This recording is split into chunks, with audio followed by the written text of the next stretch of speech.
Esta mañana el sermón es de 1 de Pedro capítulo 4 y versículo 7. 1 de Pedro capítulo 4, versículo 7. En el boletín hay un bosquejo para el sermón y todos los textos que voy a mencionar durante el sermón. Y en esta porción, en esta parte de esta epístola del apóstol Pedro a varias iglesias, estamos viendo cómo debemos vivir la vida cristiana en un mundo pagano, un mundo que no ama al Señor Jesucristo, ni ama a los que son del Señor Jesucristo, los cristianos. Pero ¿cómo podemos vivir entre los gentiles, entre los no creyentes, los incrédulos?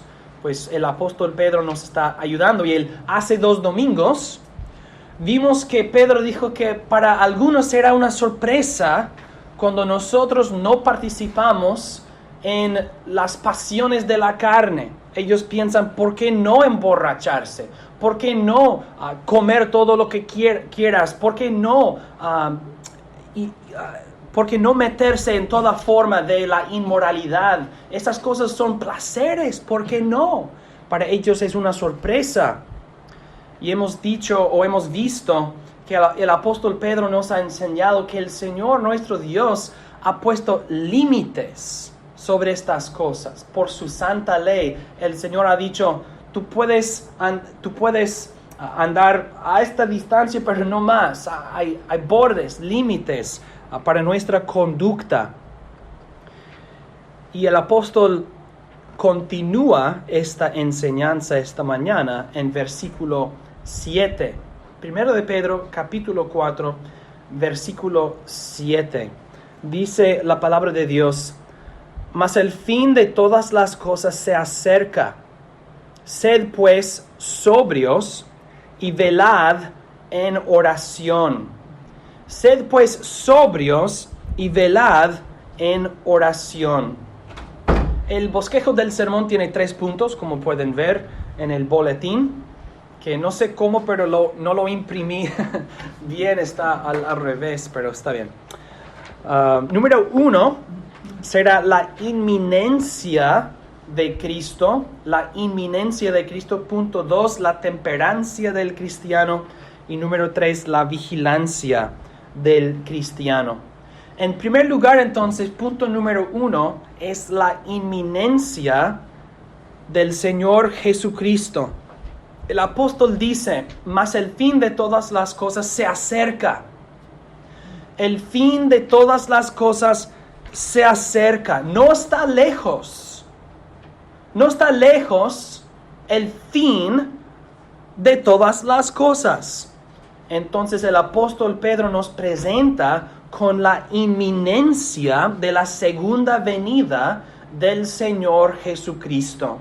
La inminencia que no está lejos, está cerca, se está acercando. El fin de todas las cosas se acerca. Y esta enseñanza que el fin de todas las cosas se acerca es un tema de la enseñanza de otros apóstoles que enseñan las mismas cosas. Por ejemplo, en el boletín tienes todo. En 1 de Juan, capítulo 2, versículo 18, el apóstol Juan dijo: hijitos, ya es el último tiempo o la última hora. Y según vosotros oísteis que el anticristo viene, así ahora han surgido muchos anticristos. Por esto conocemos que es el último tiempo. U otra traducción, la última hora. Hasta aquel día. El siguiente día, el día final, nos queda 1 hora entre ahora y entonces. El apóstol Juan dice, se acerca el fin. El apóstol Pedro dice, se acerca el fin.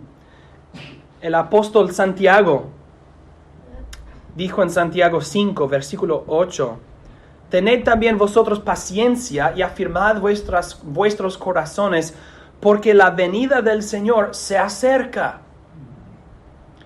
Y también el apóstol Pablo en varios lugares, en particular 1 de Corintios, capítulo 7, versículo 29 y versículo 31. Pero esto digo, hermanos, que el tiempo es corto, porque la apariencia de este mundo se pasa. El tiempo es corto, dice el apóstol Pablo. Entonces, si tenemos a los apóstoles y decimos, Pedro, ¿se acerca el fin? Él dice, sí. Juan, ¿se acerca el fin? Él dice, sí, es la última hora. Santiago, ¿se acerca el fin? Sí, la venida del Señor se acerca. Pablo, ¿se acerca el fin? Sí, el tiempo es corto.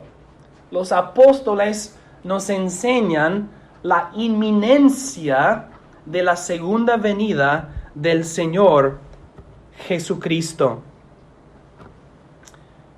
Pero una pregunta. Ellos conocían al Señor, vivían con el Señor Jesucristo. Jesús se había resucitado de los muertos, Él había ascendido al cielo. Y ahora en su vida, en la vida de los apóstoles, están diciendo, se acerca el fin. Entonces todos los cristianos están pensando, ok, será pronto. Han pasado 2000 años entre entonces y ahora. Entonces la pregunta es, entonces, ¿no pierden su fuerza tales versículos después de 2000 años? Se acerca el fin. Se acerca el fin, se repite por 2000 años. Me parece que no se acerca. Me parece que se extiende, que está lejos. ¿Cómo podemos entender esto? Y es importante reconocer que el punto y el propósito de los apóstoles no es decir o nombrar o significar un momento exacto para el regreso o la segunda venida del Señor Jesucristo. Ellos no están anunciando de antemano el tiempo o el momento exacto o específico. Al contrario, están proclamando la certeza de la segunda venida del Señor Jesucristo. Entonces noten en el bosquejo dos cosas. Número uno, la certeza del fin, pero número dos, la incerteza del momento. Los apóstoles repiten vez tras vez, se acerca el fin, se acerca la hora, se acerca la apariencia del Señor, etc. Porque es cierto, es una cosa cierta, sin duda. El Señor sí está regresando, pero no sabemos cuándo. El momento es incierto. El hecho que Él vendrá es cierto, pero el momento en que vendrá no es cierto. Los apóstoles entonces no están anunciando, mañana viene el Señor. Jesús dijo, no hay ningún hombre conoce o sabe la hora.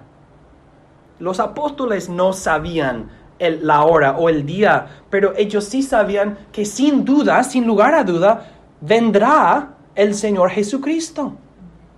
Y su regreso, su venida es inminente. En todos los días, su regreso, su venida es inminente. Puede ser hoy, puede ser mañana, puede ser 2000 años después, pero será. Es como si estás manejando en tu carro o andando y estás acercándote a un monte muy grande. Cuando tú te acercas al monte, aún desde una distancia muy larga, el monte se parece muy grande, porque es muy grande. Y por ser muy grande, parece que no está muy lejos, porque tú lo ves. Pero entre más que te acercas al monte, el monte crece y crece y crece y tú te das cuenta de que no estás cerca al monte. Tú ves el monte y sí, tú estás acercándote al monte, pero hay una distancia entre ti y entre el monte. Es así también, vemos el fin y no hay nada más grande que el fin. Y entre más que nos acercamos al fin, más grande parece. Pero nosotros no sabemos exactamente cuál es la distancia entre nosotros y este monte. No es fácil aproximar la distancia. Así también, ¿cuán lejos está el fin del mundo?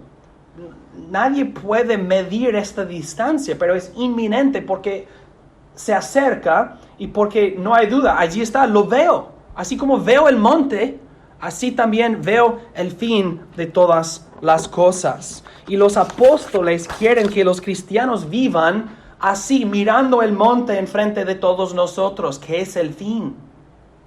Y viviendo a la luz de la realidad inevitable del fin de todas las cosas. Mas el fin de todas las cosas se acerca. Sed pues sobrios y velad en oración. ¿Cuál es el fin de todas las cosas? Pues Pedro lo ha mencionado en versículo 5, antes, en 1 de Pedro capítulo 4, cuando dijo que los incrédulos tendrán que dar cuenta para sus acciones. Dijo, ellos darán cuenta al que está preparado para juzgar a los vivos y a los muertos. El fin de todas las cosas que se está acercando es el juicio de todos los vivos y los muertos por el Señor Jesucristo.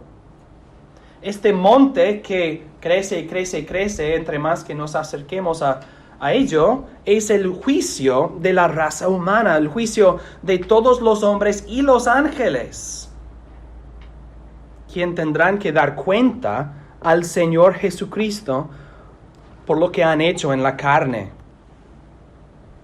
¿Cómo viviremos entonces? ¿Cómo viviremos? Dice el cristiano, pues mis pecados me son perdonados. Entonces yo puedo vivir como quiero. No importa. No, Jesús dice que tal persona es una virgen tonta, que no tiene aceite y no está preparada para recibir al Señor. Y tal virgen fue excluida de la boda.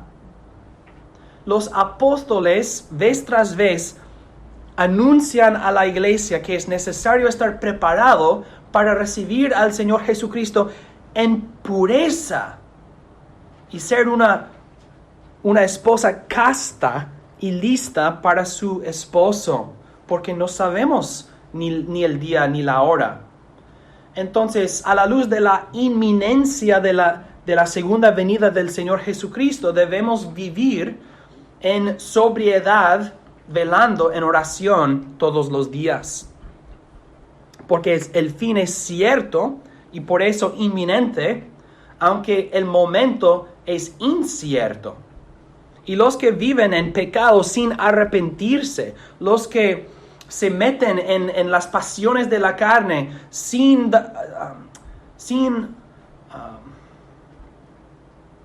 obedecer la voz del Señor Jesucristo, tales personas no recibirán al Señor Jesucristo con gozo. Al contrario, serán excluidos de la boda. Y si esto te hace sentir incómodo, ¿qué debes hacer? Arrepentirte de tu pecado y ser casta y pura para el Señor Jesucristo. Y así demostrar que eres un hijo verdadero del Señor Jesucristo. Pastor, tu sermón me hace sentir incómodo porque tu sermón confronta mi pecado. ¿Cuál es la reacción correcta? Huir del pecado. Debemos vivir a la luz de la inminencia de la segunda venida del Señor Jesucristo. ¿Cómo podemos hacer esto? Punto número 1. La temperancia del cristiano. La temperancia del cristiano. Pedro dice, mas el fin de todas las cosas se acerca. Entonces, ¿cómo debemos vivir? Entonces, sed pues sobrios. Sed pues sobrios. Sobrios significa que nos controlamos. Autocontrol. Autocontrol. Dominio de sí mismo. Y esto es algo que Pedro ya nos enseñó en capítulo 1, versículos 13 al 15. En el boletín tienes estos versículos, 1 de Pedro 1, 13 al 15. Dice el apóstol Pedro: por tanto, ceñid los lomos de vuestro entendimiento, sed sobrios y esperad por completo en la gracia que se os traerá cuando Jesucristo sea manifestado. Noten otra vez la venida del Señor y la necesidad de la sobriedad o el dominio de sí mismo hasta entonces. Como hijos obedientes, no os conforméis a los deseos que antes teníais estando en vuestra ignorancia, sino como aquel que os llamó es santo, sed también vosotros santos en toda vuestra manera de vivir. Es la misma enseñanza. La misma enseñanza. ¿Cómo debe vivir el cristiano a la luz de la inminencia de la segunda venida del Señor Jesucristo? En control de sí mismo, esperando la venida del Señor, viviendo en santidad, no conformándonos a nuestras pasiones. Y Pedro ofrece el mismo argumento en su segunda epístola.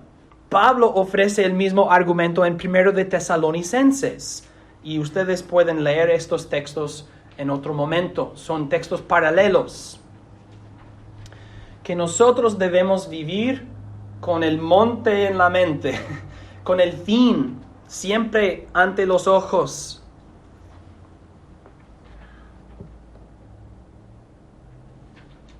Ahora, sabemos que es necesario tener dominio de sí mismo, autocontrol. Pero ¿cómo podemos controlarnos?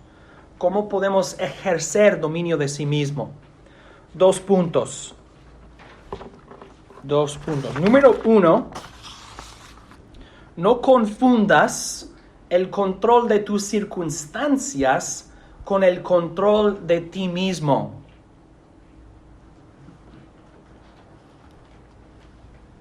Pedro nos ha mandado en versículo 1 de capítulo 4 y en versículo 2 que no debemos vivir conforme a las concupiscencias de los hombres o las pasiones de nuestra ignorancia. ¿Cómo podemos hacer esto? Por reconocer que no es suficiente simplemente controlar nuestras circunstancias alrededor de nosotros. Es necesario sobre todo controlarnos desde el corazón mismo. Les he dicho hace unos meses o no sé hace cuánto tiempo, pero en otro sermón mencioné una vez que ciertas comidas fueron diseñadas con el propósito de controlar los deseos de los hombres. ¿Cuáles comidas? Si ustedes conocen a cornflakes, el cereal cornflakes, y también graham crackers. Estas cosas no tienen mucho sabor, ¿no? Cornflakes, graham crackers. Me gustan, pero no tienen mucho sabor. Creo que a los latinos no les gustan graham crackers, cornflakes. Necesita chile. Anyway, esas comidas fueron inventadas con el deseo, con el propósito. Si los hombres comen una dieta de comidas blandas o comidas sin mucho sabor, esto les ayudará a controlar sus pasiones. Tú puedes comer una dieta de puro cornflakes y puro graham crackers y no va a cambiar nada en tu corazón. Tú puedes controlar tus circunstancias alrededor de ti, pero si no controlas tu corazón, tus deseos, no va a ser un cambio verdadero. Entonces, no confundas el control de tus circunstancias con el control de ti mismo. Hay hombres que dicen, pues, si tengo este programa en mi computadora y si yo pongo mi computadora en esta posición en la casa, cosas que son buenas y decisiones sabias, esto me ayudará a controlar las pasiones que tengo. Ok, son buenas decisiones, son sabias estas decisiones, pero sobre todo, lo más importante es que tú resistes en el momento de tentación. Porque un hombre que quiere pecar, superará a cualquier obstáculo o protección o cerca que ha puesto alrededor de su vida. Entonces, controlar nuestras circunstancias es buena. Arreglar las circunstancias para que sea más fácil evitar tentación, excelente. Pero para ser sobrios, para tener autocontrol, es necesario que yo digo no a Samuel. Esto es autocontrol. Cuando Samuel dice no a Samuel, esto es autocontrol. Cuando yo resisto, cuando yo no consiento, cuando yo digo no. Pero si tú piensas que controlar tus circunstancias, que esto es control de ti mismo, autocontrol, no es suficiente. Controlar lo externo, es necesario controlarse desde lo interno. Y segundo, no confundas la temperancia con abstinencia.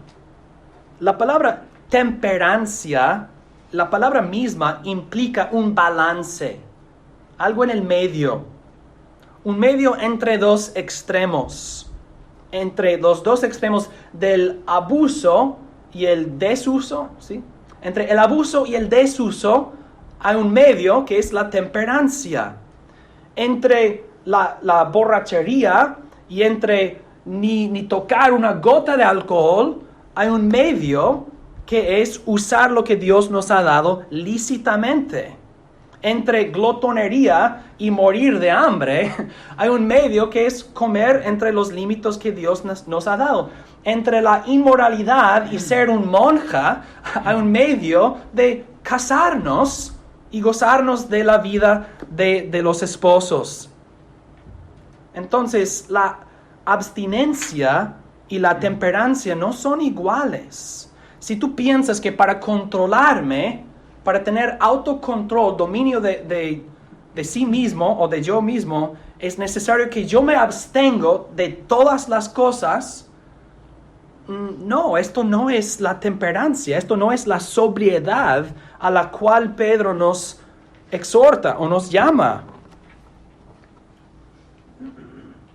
Sí, a veces nos negamos nuestra libertad para la conciencia de otro. Hay momentos en que sí, debemos abstener.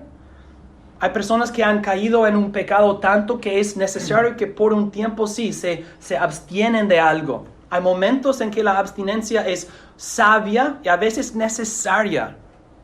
Pero lo ideal y la sobriedad a la cual Pedro nos llama es una temperancia, un uso lícito de cosas lícitas.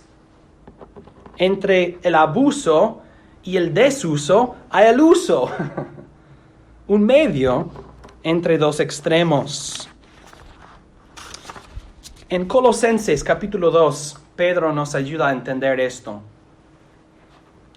Colosenses 2, la lectura empieza en versículo 23 hasta una porción de capítulo 3. Dice el apóstol Pablo, tales cosas, el contexto es no tocar estas cosas, abstinencia completa, no tocar, no manejar, etc. Tales cosas, tales métodos tienen a la verdad cierta reputación de sabiduría, en culto voluntario, en humildad y en duro trato del cuerpo, pero no tienen valor alguno contra los apetitos de la carne. Vamos a pausar aquí. Entonces hay ciertas personas que decían, ni lo toques. Y Pablo dijo, este duro trato del cuerpo no tiene valor contra los apetitos de la carne. Abstenerse completamente no resuelve el problema en el corazón. Y también dice Pablo que estas cosas son culto voluntario. Estás absteniéndose o absteniéndote solamente porque quieres, no porque Dios te dijo que tienes que hacerlo. Entonces estás tratando duro a tu cuerpo voluntariamente para un propósito que no alcanzarás. ¿Cómo, si tú le dices a Pablo, pero Pablo, ¿cómo puedo yo entonces controlarme si no es por abstenerme de todas estas cosas? Colosenses 3, 1 al 4. Si pues habéis resucitado con Cristo, buscad las cosas de arriba, donde está Cristo sentado a la diestra de Dios.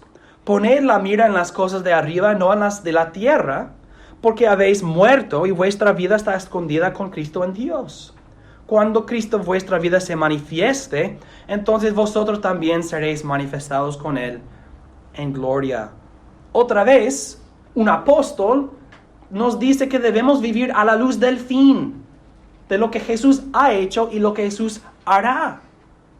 Debemos poner la mira en las cosas de arriba, para que las cosas en el mundo no tengan tanta fuerza y poder sobre nosotros.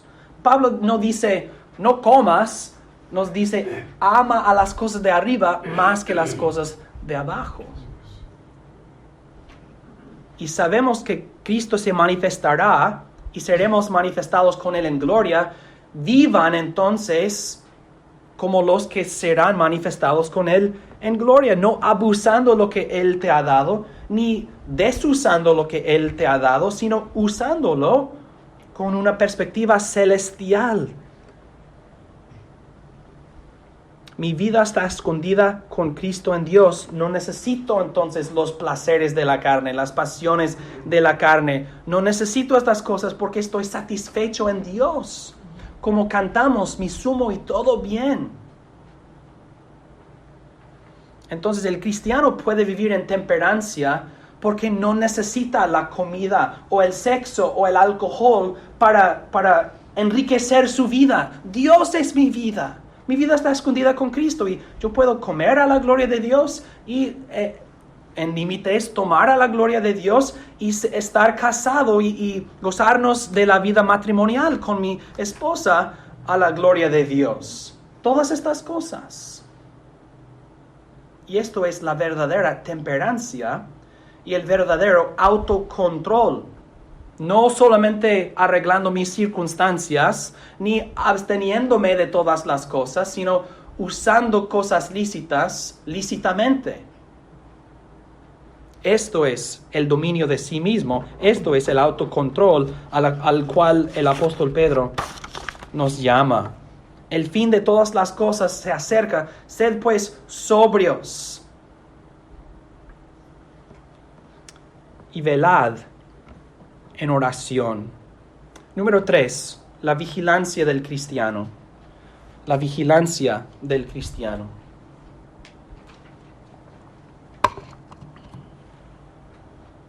No es fácil tener autocontrol, porque los apetitos de la carne, las pasiones de la carne son fuertes frecuentemente.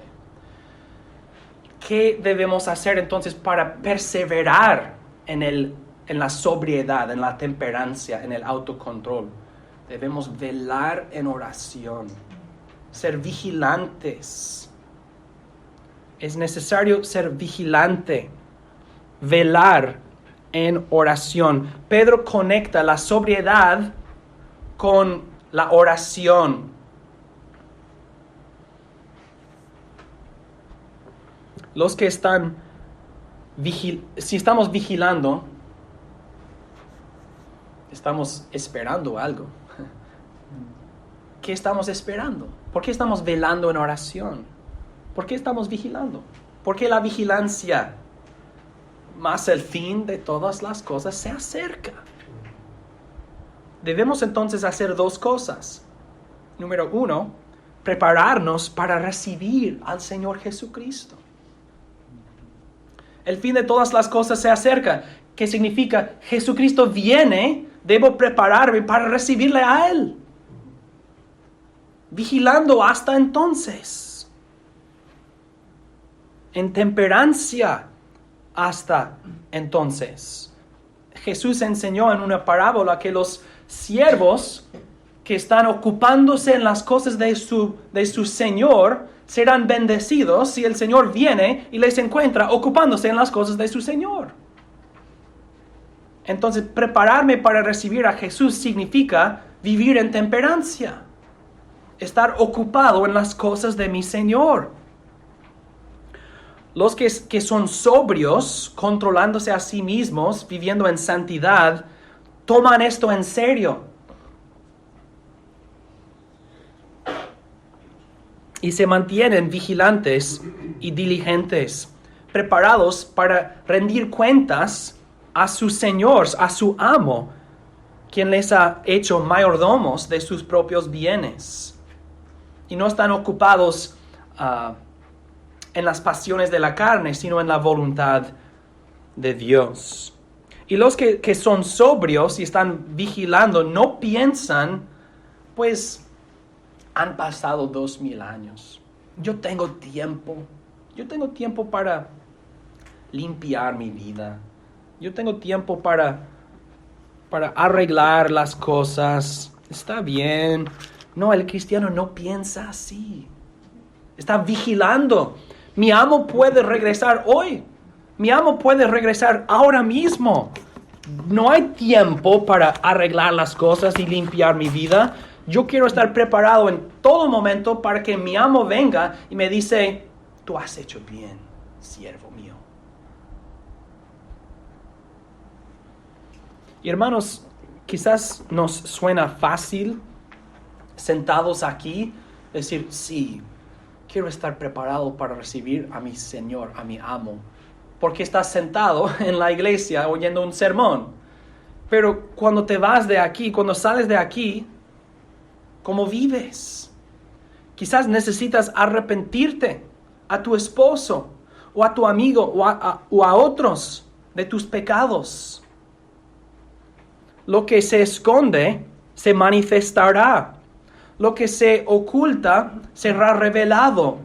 Entonces debemos revelar estas cosas ahora y arrepentirnos de estas cosas ahora en lugar de esperar para el juicio, porque los cristianos se arrepienten de sus pecados en su vida.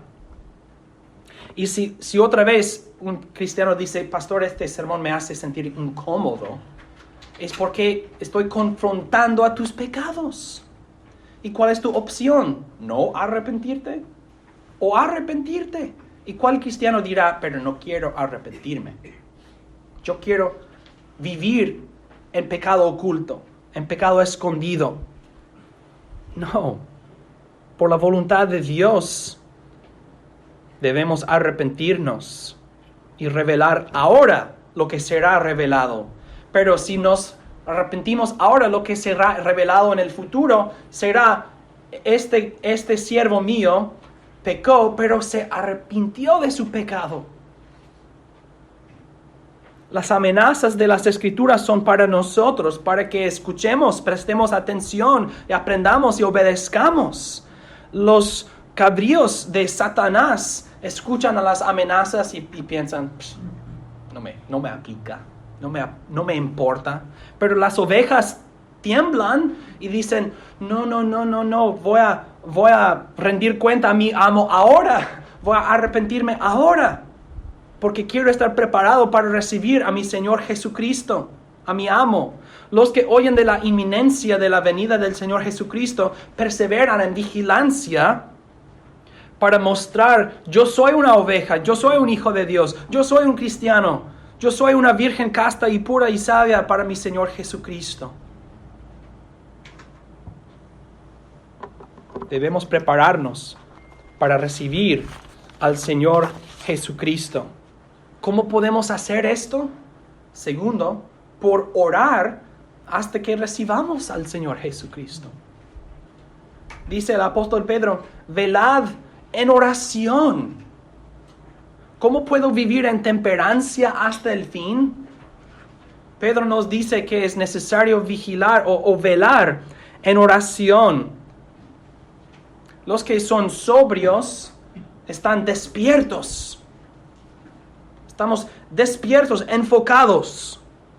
Y así debemos orar, velar en oración, orar y orar y orar más. Y recuerden siempre que la oración es algo que tú puedes hacer durante todo el día. Pues yo oro a esta hora de la mañana y esta hora de la noche y quizás esta mañana de la tarde. Ok, está bien tener momentos de oración programados en tu día. Excelente. Pero tú puedes orar en cualquier momento y velar en oración durante el día. No es necesario que tu oración sea muy larga. El Señor dijo que la palabrería, que Dios no nos oye por nuestra palabrería o repeticiones de frases vanas. Podemos velar en oración cuando estamos manejando, cuando estamos trabajando, cuando estamos descansando, en cualquier momento. Porque las tentaciones no vienen a nosotros a esta hora de la mañana y esta hora de la tarde y esta hora de la noche. Las tentaciones nos atacan todos los momentos.